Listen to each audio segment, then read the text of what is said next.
Bonjour à tous, bienvenue dans ce nouveau dimanche que Dieu a créé pour nous. J'espère que vous allez bien, on espère tous que vous allez bien, que les familles se portent bien. Et n'arrêtons pas de prier pour les siens et pour les familles que l'on connaît et que l'on ne connaît pas, que ce virus puisse vite s'en aller et qu'on puisse tous se retrouver. Je voudrais qu'on puisse prendre ce premier chant qui dit Hosanna. Un chant s'élève et nos yeux se tournent vers toi. Par un moment comme ça, par un moment de confinement, il faut garder les yeux sur Dieu et dire je lève mes yeux vers toi et je sais que c'est de toi que viendra mon secours. Hosanna. Un chant s'élève, les yeux se tournent vers toi. Se tournent vers toi. L'espoir redélié, cœur soupire après toi.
Je prie, loué soit l'Éternel.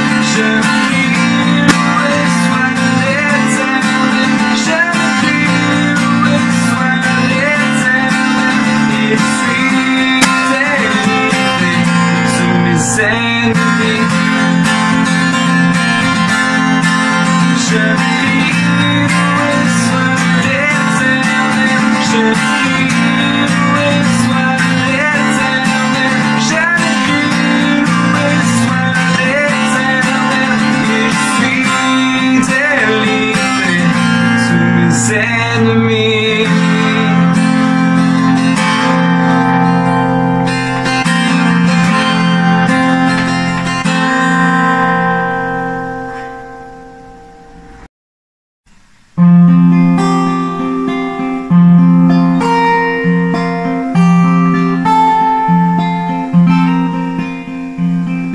On va prendre ce nouveau chant qui dit quand devant moi un océan rugit, quand derrière moi mon passé me poursuit, Seigneur entends mon cri. Gardons l'esprit que Dieu est notre source, il est notre soutien, et avec lui on ne peut rien craindre. Je ne craindrai rien avec toi, Seigneur. Quand devant moi un océan rugit, quand derrière moi mon passé me poursuit, Seigneur entends mon cri. C'est dans tes bras que je suis à l'abri, c'est près de toi que mon âme s'écrie, que mon âme s'écrie. Dieu, tu es ma force, ma sécurité, tu es mon espoir. Dieu, tu es ma paix, mon chant de victoire, mon puissant rocher. Dieu, tu es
tu es ma force, ma sécurité, tu es mon espoir, Dieu, tu es ma paix, mon chant de victoire, mon puissant rocher, Dieu, tu es.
Je vais laisser la parole au berger que Dieu a mis sur la terre pour nous servir, pour le servir.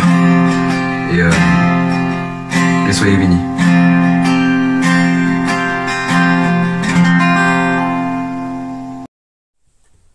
Bonjour à tous. Encore une fois, vraiment dans la joie d'être avec vous encore ce matin.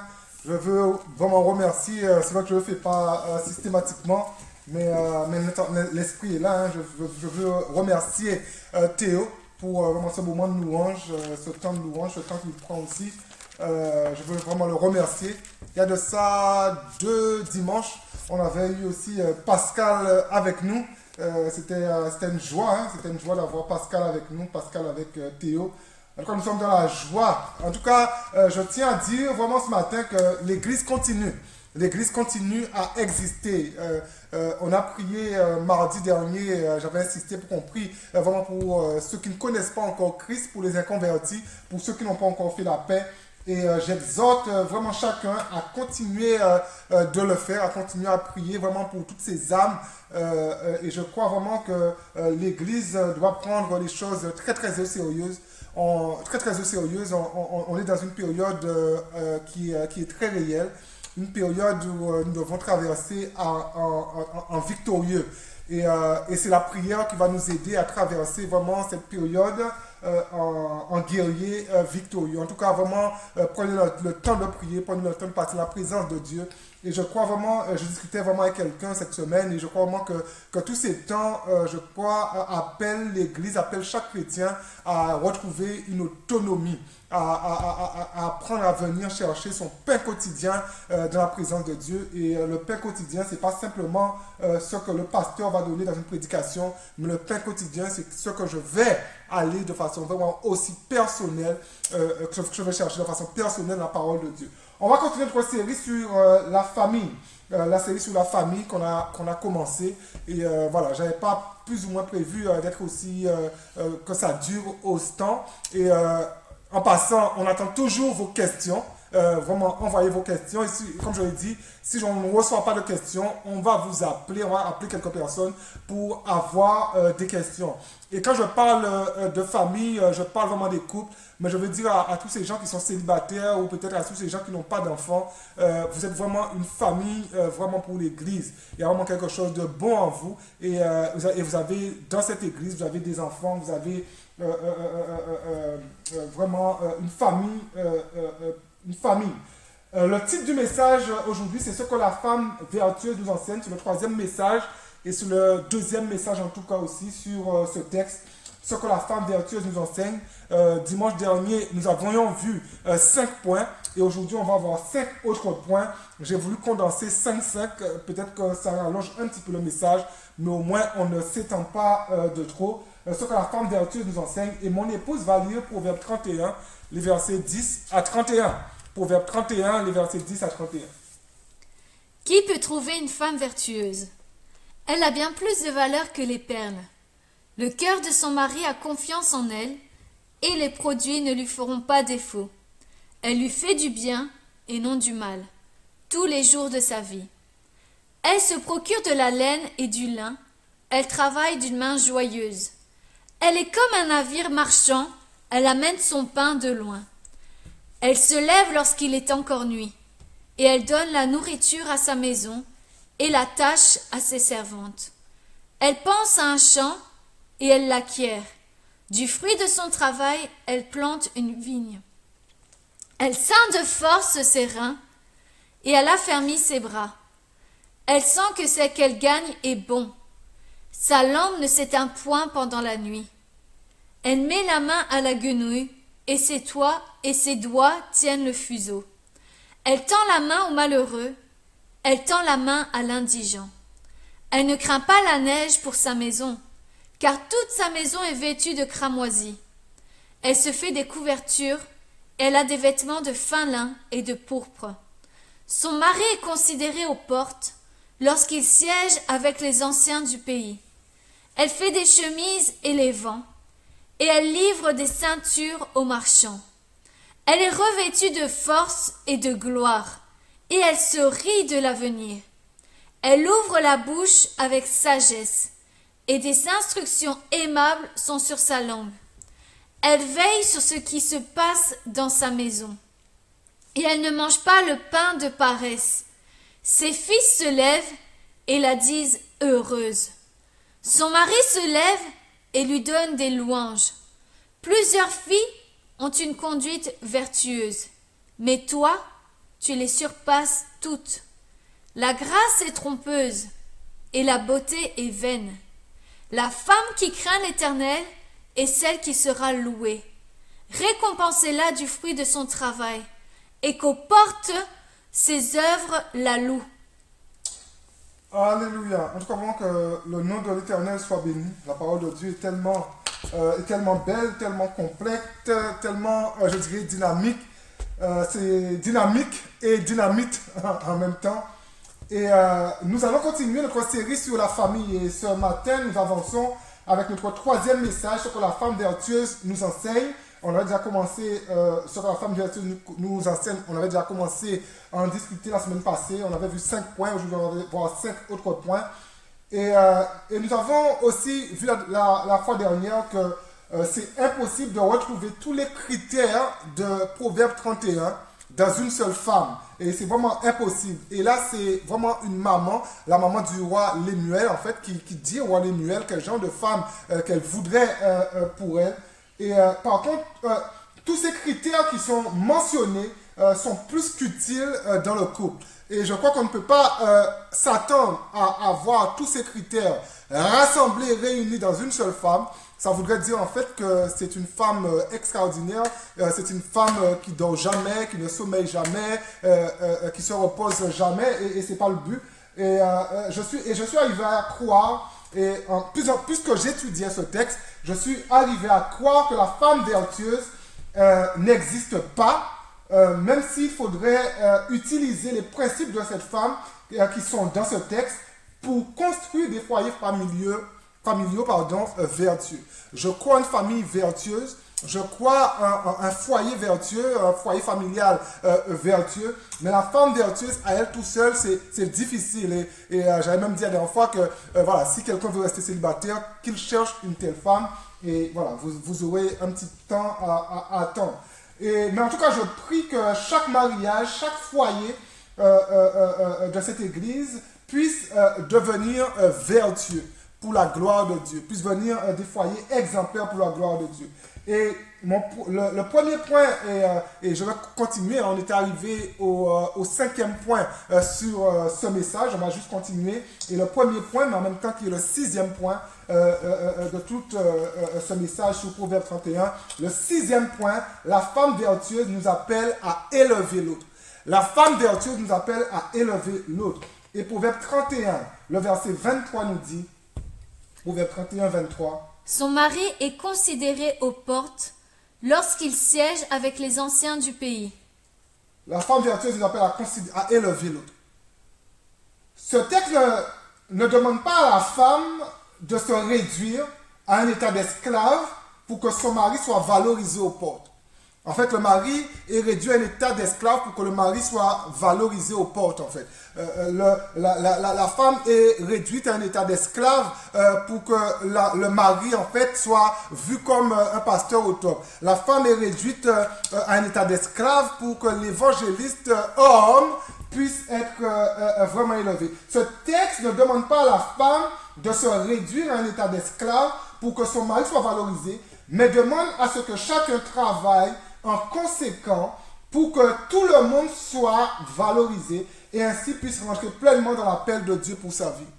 L'homme arrive à rentrer pleinement sur sa vie, dans l'appel de Dieu pour sa vie. On a vu que vraiment cette femme, en fait, c'est juste une femme modèle. C'est une femme qui nous donne un exemple, un chemin à suivre. Pourquoi dans le monde anglophone, et je me suis toujours posé cette question-là en fait, quand je me suis converti, quand j'ai commencé à découvrir le monde anglophone, j'étais même pas encore marié, j'étais célibataire et je me suis toujours posé cette question, pourquoi dans le monde anglophone on trouve plus de femmes qui réussissent à vraiment rentrer dans leur appel?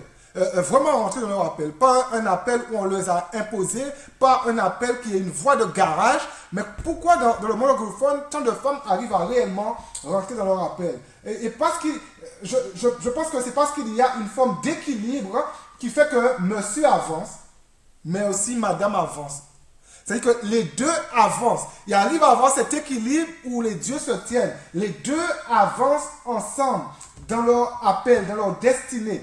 Et nous avons développé une théologie qui, je trouve, diminue toujours la femme à être la simple ombre de son mari. Et tout est là, on ne sait pas pourquoi, mais la femme doit être juste l'ombre de son mari. On ne doit pas voir la femme, on doit juste voir le mari. On ne doit pas voir la femme est juste là, la femme du pasteur. La femme est juste là et c'est l'ombre. Et c'est l'ombre du mari. On a tout développé. Et quand il y a des enfants, je suis d'accord que beaucoup de choses changent dans un couple, mais il faut que tout le monde dans un foyer puisse avancer dans l'appel de Dieu pour leur vie. Et ça, je le crois. Je crois que tout le monde doit avancer. Tout le monde a quelque chose à donner. Tout le monde a un don. Madame a un don, monsieur a un don, nous avons tous un don et nous avançons ainsi. L'appel de Dieu pour leur vie. Ici, si l'homme est considéré aux portes quand il siège, c'est à cause de sa femme. L'homme est considéré aux portes. C'est le texte que Manu a lu. Son mari, l'homme, est considéré aux portes parce que, et c'est quelque part à cause de sa femme. Sa femme, en fait, elle fait tout son possible pour que son mari puisse exceller dans son domaine. Son mari, il est roi. Et je le redis encore, la femme vertueuse, je le crois, est un modèle, aussi bien pour l'homme que pour la femme. Et je vais le répéter encore. Et dans un foyer, nous devons tout faire pour toujours élever l'autre. Nous devons tout faire pour toujours encourager l'autre. Nous devons tout faire pour toujours emmener l'autre dans sa destinée. Nous sommes là pour pousser celui que Dieu nous a donné, celle que Dieu nous a donnée dans sa destinée. Et je veux que l'autre, quand il chante, bénisse le peuple, puisse donner le meilleur pour Dieu. Et je l'encourage pour cela. Je veux que quand l'autre enseigne à l'école du dimanche, que cette personne ait un impact. Et j'encourage qu'il donne ou qu'elle donne le meilleur d'elle-même. Et ceci dans tous les domaines. Je veux que quand l'autre prêche, qu'il ait un impact dans la vie de ceux qui l'écoutent. Et je l'encourage pour cela. La femme vertueuse ici nous appelle à élever nos femmes. La femme vertueuse nous appelle pour les femmes à élever les maris. C'est ce que la femme vertueuse nous appelle. Ici, la femme vertueuse est censée être la femme d'un roi. La femme d'un roi. Et dans le contexte, le roi était appelé à se réunir, on parle par rapport aux portes de la ville. Et dans le contexte, le roi était appelé à se réunir aux portes de la ville avec les anciens, avec les leaders du peuple.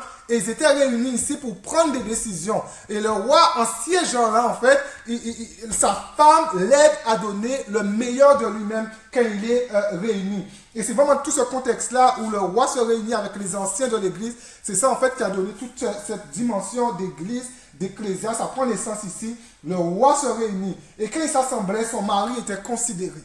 Son mari était considéré. Parce qu'en fait, sa femme prenait soin de lui. Sa femme voulait qu'il donne le meilleur de lui. Et j'ai envie de dire à quelqu'un quelque chose ce matin. Si tu ne crois pas que ta femme est une grande femme, ce n'est pas moi qui veux le croire à ta place.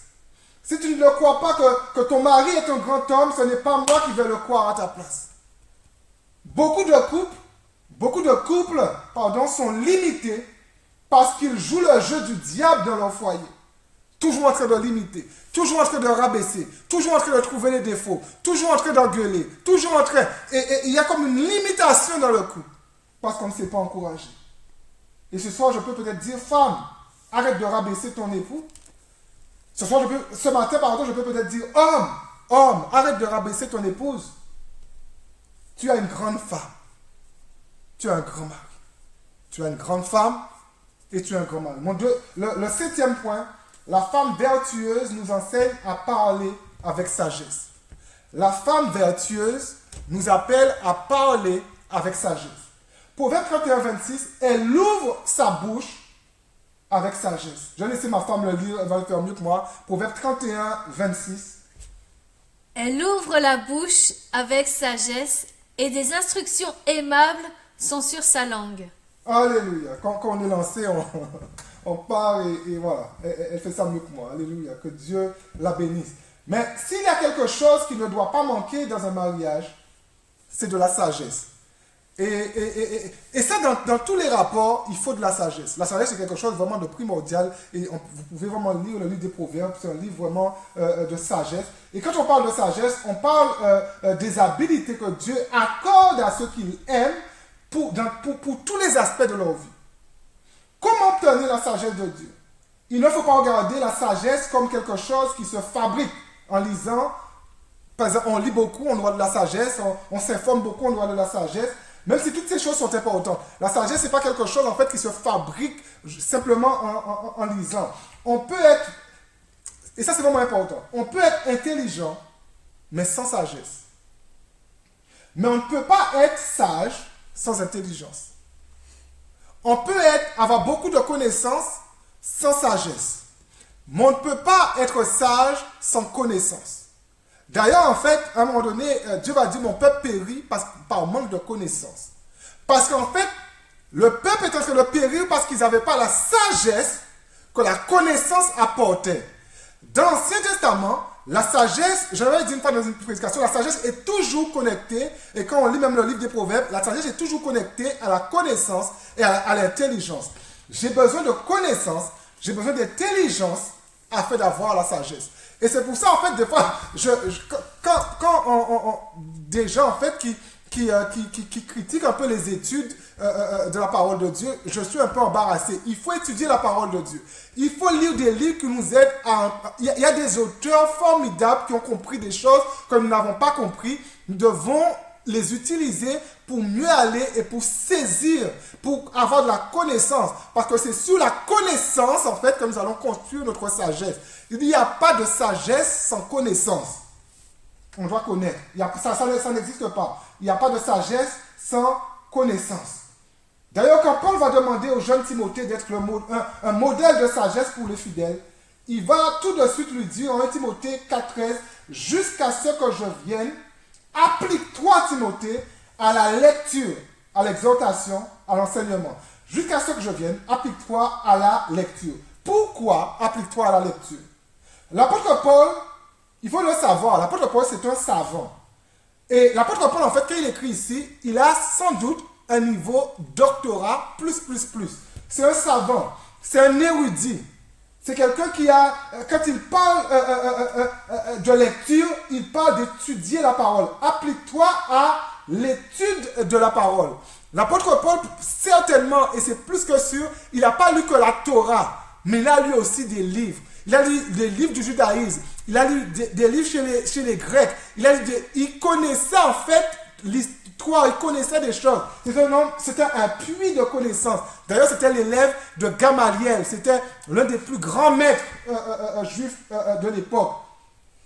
Parce que tu ne peux pas être un modèle de sagesse sans passer du temps dans la parole de Dieu. Applique-toi à l'étude. J'encourage les familles à passer du temps dans la parole de Dieu ensemble.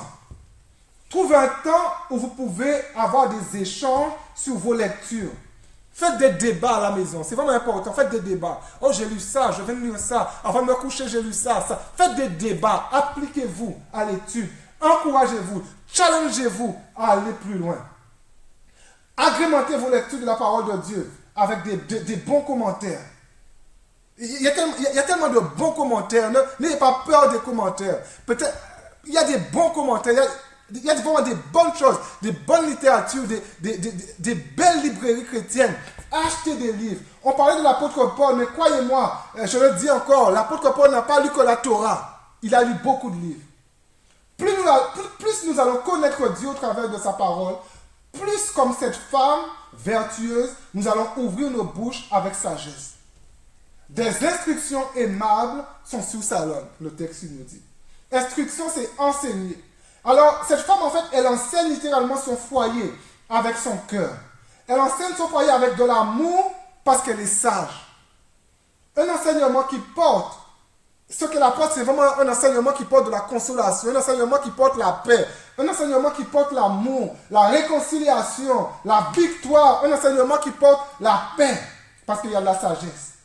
Peu importe celui qui se marie sans sagesse, sa bouche sera à un moment ou l'autre un instrument de destruction pour sa maison. Je le redis encore, peu importe la personne qui se marie sans sagesse, sa bouche sera à un moment donné un instrument de destruction parce qu'il n'y a pas de la sagesse. Parce qu'on parle plus vite qu'on pense. Il n'y a pas cette sagesse en fait qui fait qu'on pèse. Il faut de la sagesse. Combien de couples qui se détruisent par manque de sagesse et que vraiment Dieu nous accorde sa sagesse. Le point 8, La femme vertueuse nous enseigne à vivre en communion avec Dieu. Proverbe 31, 30. 31, 30.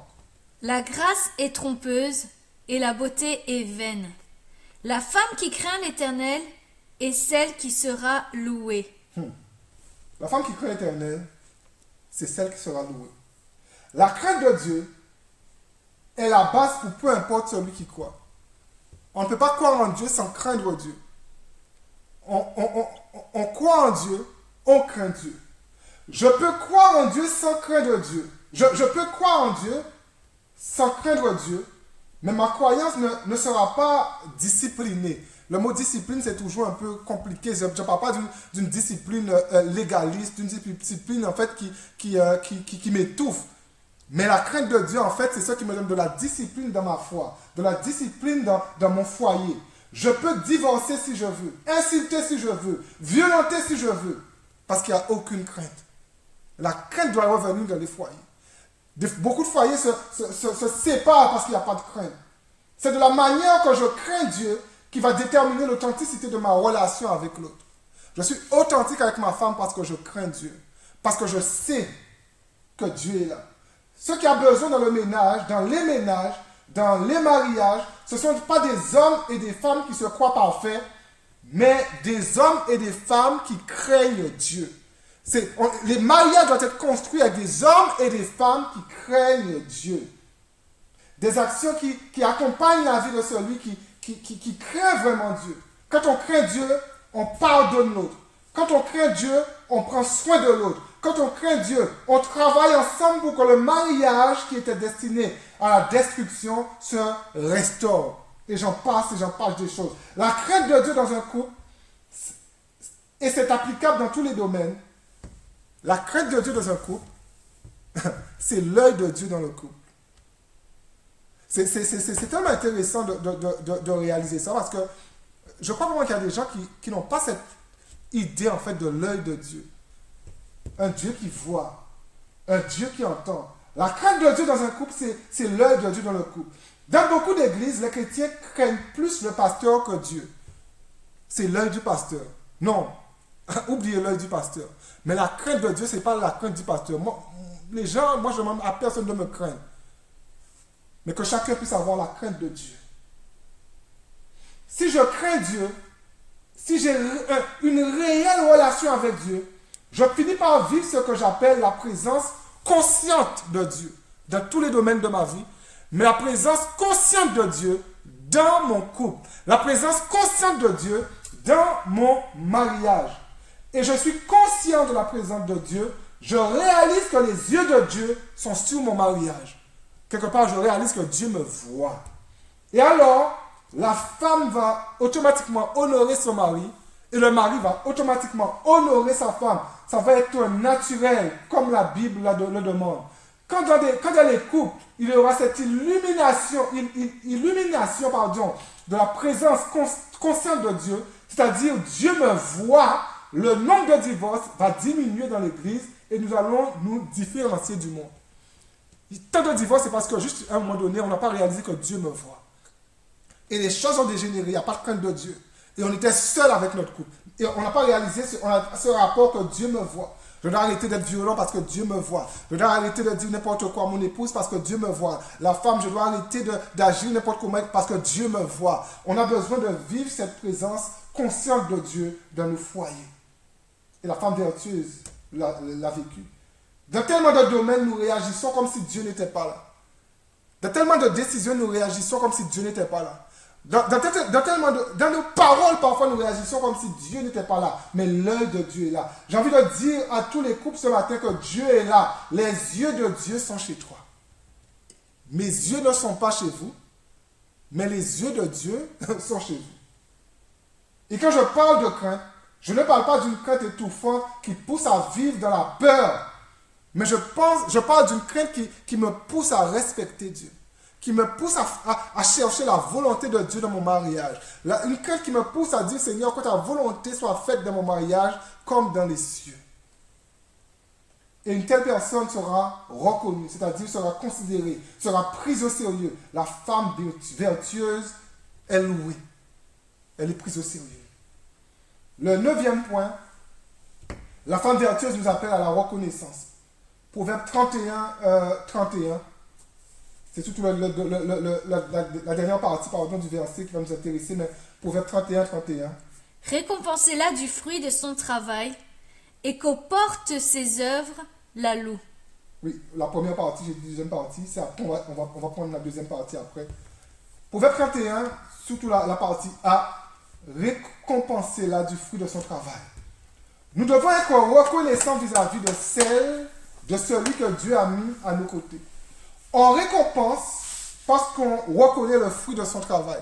On reconnaît le fruit de son travail, alors on donne une récompense. On reconnaît que l'autre travail dure tous les jours pour nous communiquer son amour. Alors on récompense. On réalise que l'autre travail dure pour nous donner de la joie, alors on récompense. On la récompense par un merci. On la récompense par une parole gentille, mais on la récompense. Il y a quelque chose par laquelle je me soigne jusqu'à maintenant, mais je vais mieux. La sanctification fait son effet. Après, je ne dis pas qu'il faut chercher en fait la reconnaissance chez l'autre au point de se rendre malade. C'est pas ce que je dis. J'ai vu des couples où la femme cherchait de la reconnaissance au point de se rendre malade, où le mari cherchait de la reconnaissance au point de se rendre malade. C'est pas ce que je suis en train de dire. Je ne suis pas en train de dire qu'on cherche la reconnaissance au point de se rendre malade. Mais dans le couple, il y a comme une culture de l'honneur qui doit s'installer. Il y a des choses au début de mon mariage que je trouvais tellement normales et que j'oubliais de récompenser ma femme. Je trouvais ça tellement normal. Oh, mais c'est normal ça. Oh, mais c'est normal ça. Peut-être même elle venait vers moi, je dis, mais c'est normal. C'est normal. C'est normal. Je devais juste le faire. Il y avait un besoin. Et tellement de choses comme ça. Et on trouve juste les choses normales. Juste, c'est de l'acquis et c'est normal. Et je ne dis pas qu'il faut tout le temps être à l'affût de reconnaissance. Je le répète encore. Mais dans un couple, c'est une nécessité la reconnaissance. Et j'apprends à dire à ma femme qu'elle a bien cuisiné. J'apprends à dire à ma femme qu'elle a bien fait ça. J'apprends à dire à ma femme qu'elle est belle. J'apprends à dire à ma femme qu'elle a bien agi. C'est un apprentissage, mais j'apprends à la faire parce qu'en fait, il y a vraiment besoin de reconnaissance. Cette femme, récompensée-là du fruit de son travail. Il y a une recherche et un besoin de reconnaissance. Récompenser ici est un terme très fort. Au travers de mon attitude, au travers de ma reconnaissance, je vais donner du repos à l'autre, je vais apaiser l'autre. C'est un peu ça, toute cette dimension de reconnaissance. J'appelle de l'apaisement. J'appelle du repos dans mon couple en récompensant l'autre. Si je sais récompenser l'autre, automatiquement, elle ou il sera plus clément avec moi. Parce qu'il y a une forme de récompense. J'amène de la quiétude, reconnaître, récompenser l'autre, amène la paix dans un couple. Parfois, dans les couples, il y a plus de facilité à dire ce qui ne va pas que ce qui va. Ce qui a été mal fait que ce qui a été bien fait. La culture de la récompense, dans beaucoup de couples, elle est absente. Et là, en fait, ça met ça chamboule tout. Il y a tout un bouleversement. Il y a toute une guerre qui prend place. La récompense procure la paix. La récompense éteint le feu. La récompense amène le repos. C'est vraiment l'idée de repos, de quiétude qui est ici. En récompensant, je fais pleuvoir le repos sur mon couple. Je ne suis pas en train de parler de récompense matérielle. Mais je donne de l'attention aux efforts de l'autre. Et mon dernier point, la femme vertueuse nous appelle à avoir de l'influence. Je vais demander à ma femme de relire le Proverbe 31. On est dessus, mais on sera sur la deuxième partie. Proverbe 31. Et qu'au porte ses œuvres la loue. La femme vertueuse nous appelle à avoir de l'influence. Aux portes ses œuvres la loue. Aux portes ses œuvres sont reconnues. Aux portes, en fait, ses œuvres, en fait, influencent les autres. Aux portes. Là où les grands sièges, ses œuvres arrivent. Et ses œuvres sont reconnues. À cause de l'influence qu'a cette femme dans sa maison, elle a de l'influence aux portes. Elle a de l'influence à l'extérieur. Pourquoi aux portes? Parce que comme nous l'avons déjà dit, parce que nous sommes dans un contexte où le roi siège aux portes de la ville. Ici, notre texte demande au roi qui est aux portes de parler de celle qui agit en secret. Et ses œuvres-là, il parle, il met à l'honneur. Et c'est tellement important de mettre à l'honneur son épouse. C'est tellement important de mettre à l'honneur sa femme. Moi, depuis que j'ai appris à prêcher, en fait, j'ai une particularité, c'est que, quand je me suis marié, bien sûr, régulièrement, je parle avec ma femme. Je pense que, voilà, ma femme, elle est toujours présente dans mes prédications. Je ne le fais pas exprès, mais c'est comme ça. Je veux qu'elle soit mise à l'honneur. Je veux aux portes qu'elle soit louée, qu'elle soit reconnue. Il n'y a pas de raison, en fait, que je monte sur l'estrade et tout, et ma femme, non, elle est mise à l'honneur parce qu'elle fait de grandes choses dans ma vie, parce qu'elle me supporte, parce qu'elle est avec moi, et je la mets aux portes, ses œuvres la louent. Nous avons dit qu'aux portes, c'est là que le roi siège. Et le conseil d'anciens, pour prendre ses décisions. Et on se rend compte que même dans les plus hautes sphères de la société, cette femme a de l'influence. Parce que ses œuvres continuent à la louer. Je crois de tout mon cœur que chacun de nos foyers, que dans chacun de nos foyers, Dieu nous donne des sphères d'influence. Et dans ces sphères d'influence, ce sont nos œuvres qui vont nous louer. Basiquement, la femme vertueuse nous inspire la chose suivante. De chacun de nos foyers doit sortir quelque chose de bon qui va influencer. De chaque foyer doit sortir quelque chose de bon. Même si personne ne mise rien du tout sur votre foyer, je déclare que quelque chose de bon sortira de votre foyer. Quelque chose qui sera loué. Quelque chose qui va influencer l'autre. Quelque chose qui va donner envie. Je sais que parfois c'est dur. Je sais que parfois c'est difficile. Mais je ne pense pas qu'on influence. Ne serait-ce que nos voisins dans le bon sens, si dans les murs, ils entendent des injures. Vous savez, parfois on habite dans des endroits et parfois on entend des injures. Parfois on entend des choses très bizarres. J'ai habité dans des murs mitoyens et parfois, des fois j'étais très surpris de ce que les murs en fait ne sont juste pas étanches, ça passe et on entend des choses bizarres et je ne crois pas qu'on influence de la sorte. Influencer, c'est littéralement inviter les autres qui nous regardent à être comme nous, à faire comme nous. Et nous sommes appelés dans le couple à être cela. Non pas parce que nous sommes meilleurs, même peut-être pas parce que nous sommes meilleurs qu'eux, mais c'est parce que nous sommes nous-mêmes des imitateurs de Christ. De nos jours, nous avons sur les réseaux sociaux toute espèce d'influenceurs. Je ne sais pas, c'est un mot depuis quelques années, c'est très influenceur. Il y a des influenceurs partout et tous ces influenceurs cherchent des followers, des gens qui vont les suivre. Et ils cherchent des gens qui vont les suivre, mais le meilleur influenceur, j'ai envie de dire ce matin, le meilleur influenceur, c'est celui qui suit Jésus. Le meilleur couple influenceur, c'est vraiment ce couple qui suit Jésus, ce couple qui marche sous les traces de Jésus, ce couple qui cherche la volonté de Dieu.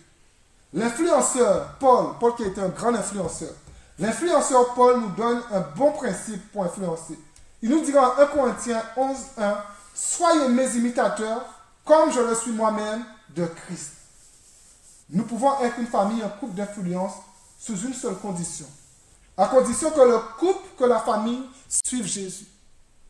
Et alors qu'on suit Jésus, les autres peuvent nous imiter. La femme vertueuse nous appelle à avoir de l'influence. Je vais conclure parce que je ne vais pas être plus long. Et je termine aujourd'hui cette étude sous Proverbe 31 en rappelant que je ne crois pas que le Dieu que je sers avait prévu ce texte pour mettre une pression en 2020 sur nos femmes. Parce que demander à nos femmes, soit ça, c'est juste de mettre une pression sur elles. Une seule femme, je ne le crois pas, une seule femme ne peut pas enfermer toutes ces qualités. Il y a un perfectionnisme ici. La femme vertueuse, c'est un personnage utilisé pour nous servir de modèle. Quitte à choquer certains qui diront peut-être, mais c'est écrit noir sur blanc dans le texte, la femme vertueuse, c'est écrit. Alors, pourquoi la femme vertueuse devait être aussi au top et moi, en tant qu'homme? Dieu nous appelle tous, frères et sœurs, à être vertueux. Et il y a des textes qui en parlent quand même. Dieu nous appelle tous à être vertueux, mais je ne crois pas que dans un cadre conjugal, qu'une telle femme puisse exister. Par contre, j'encourage chaque couple, j'encourage chaque famille à travailler dur. Peut-être plus dur pour d'autres, plus dur peut-être pour moi-même. Pour devenir ensemble avec son épouse, avec son époux, une vraie famille vertueuse, avec ses enfants. Et ça demande du travail. Ça demande à passer du temps dans la présence de Dieu. Ça demande à se battre dans la prière.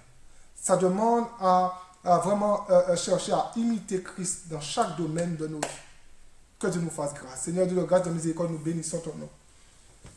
Merci Seigneur pour qui tu es pour nous. Et Seigneur, alors que nous terminons vraiment sur cette femme vertueuse, tellement d'enseignements, tellement de choses, Seigneur, qui sont dites. Mais Seigneur, nous te demandons vraiment dans les foyers de nous aider. Seigneur, le but de tous ces messages, c'est vraiment pour sauver sa famille. Et Seigneur, durant tout ce temps de confinement, Seigneur, tellement de familles, Seigneur, sont sur le bord du divorce.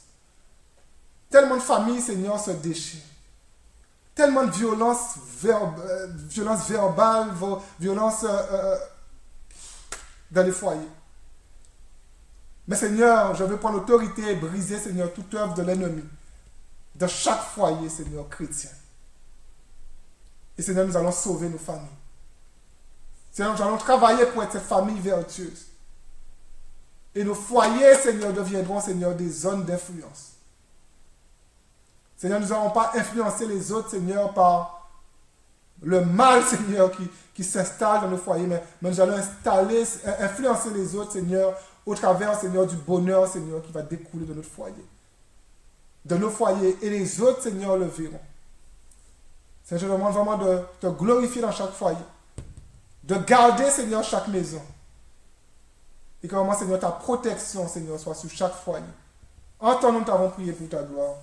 Amen, amen, amen. En tout cas, vraiment que Dieu vous bénisse. Vraiment, que Dieu vous bénisse. C'est vraiment des temps vraiment particuliers. Et c'est bien aussi en mai, il y a la fête des pères. Après, en juin, tout doucement, on va arriver. En mai, pardon, il y a la fête des mères, j'ai dit pères, je crois, et en juin, on va arriver tout doucement à la fête des pères, mais je crois, une fois par année, ou une fois tous les ans, une fois par année et demie, voire tous les 2 ans, c'est bien aussi de revenir un peu sur la thématique de la famille, parce que comme j'avais dit, la famille, ça me tient particulièrement à cœur avec mon épouse, et voilà, c'est juste magnifique d'en parler. Mais en tout cas, prenez soin de vos familles. Les femmes, prenez soin de vos maris. Les maris, prenez soin de vos épouses. Prenez soin de vos enfants. Et que vraiment Dieu puisse nous garder. Et j'encourage aussi, et ça je ne l'ai pas dit, comme on est dans la famille, il y a de ça, je crois, 3 semaines, j'avais parlé avec une sœur et hier encore, j'ai parlé avec quelqu'un d'autre. Mais je veux vraiment que la semaine prochaine, mardi prochain, que l'église vienne et voir puisse prier pour les enfants. Les enfants, en fait, ont vécu de gros chocs pendant ces 2 derniers mois, voire 2 derniers mois et demi. Tellement de mauvaises nouvelles à la télé, ils ont entendu tellement de choses, ils sont restés confinés, loin de leurs amis. C'était vraiment un choc pour les enfants. Je vous encourage vraiment à vous battre pour les enfants dans la prière. Ils ont besoin de nous. C'est pas anodin ce qui s'est passé et ça peut laisser des traces comme indélébiles sur eux si nous ne faisons pas le nécessaire. Donc j'encourage vraiment chaque père, chaque mère à être vraiment attentif aux enfants, essayer de voir comment les enfants vivent les choses. Pour ceux qui ont des ados chez vous, observez vraiment bien vos ados. Parce que voilà, il y a des choses assez dramatiques. Pendant les 2 derniers mois à la télé, c'est vraiment des mauvaises nouvelles sur les médias sociaux, mauvaises nouvelles, et ça laisse des traces. Même nous adultes, c'est déjà difficile à gérer. Pour moi, émotionnellement, à un moment donné, c'était quand même lourd. Et les enfants, c'est de même. Donc, observez vos enfants. Et la semaine prochaine, prenez vraiment cette semaine complète. Et mardi spécial, on va prendre un temps ensemble parce que le temps de prière, on veut le faire ensemble, on va prier pour les enfants, on va prier pour nos ados, mais vraiment pensez à le faire. En tout cas, que Dieu vous bénisse et à bientôt. On ne sait pas encore quand est-ce qu'on pourra se voir ensemble, ni comment on pourra se voir ensemble, mais nous aspirons à ce retour à l'église et que Dieu vous bénisse et bon dimanche à chacun.